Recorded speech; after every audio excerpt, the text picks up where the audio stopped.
ব্রাহ্মণবাড়িয়া কসবা সীমান্তে বিএসএফ এর গুলিতে মোহাম্মদ সাকিব নামে এক বাংলাদেশি যুবক নিহত হয়েছেন। এ ঘটনায় সুজন বর্মন নামে একজন ভারতীয় নাগরিকও আহত হয়েছেন। রোববার রাতে উপজেলার বায়েক ইউনিয়নের মাদলা সীমান্তে ঘটনা ঘটে। ময়নাতদন্তের জন্য সাকিবের মরদেহ ব্রাহ্মণবাড়িয়া জেনারেল হাসপাতালে পাঠানোর প্রক্রিয়া চলছে বলে জানিয়েছে পুলিশ।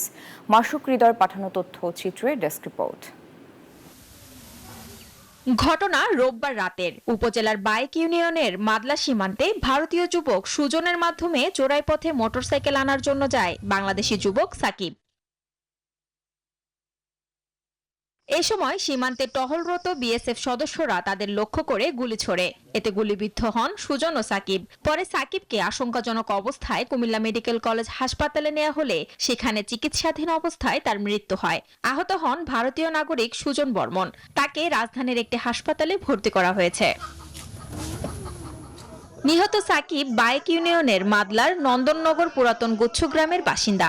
সোমবার সকালে তার মরদেহ বাড়িতে নিয়ে এলে পরিবারে নেমে আসে শোকের ছায়া। এই ঘটনার সুষ্ঠু বিচার চেয়েছেন নিহতের স্বজনরা। বিএসএফ বাংলাদেশ আইসা গুল্লুকিটা মাইরা বিএসএফ চলে গেছে। তারপরে পাবলিকে দেখে আমার বাইরে নিয়ে হাসপাতাল নিয়ে গেছে। আমি সরকারের কাছে বিচার আবেদন জানাইছি, সত্য বিচার আমি চাই। এই ঘটনায় প্রয়োজনীয় আইনগত ব্যবস্থা প্রক্রিয়াধীন বলে জানিয়েছে প্রশাসন।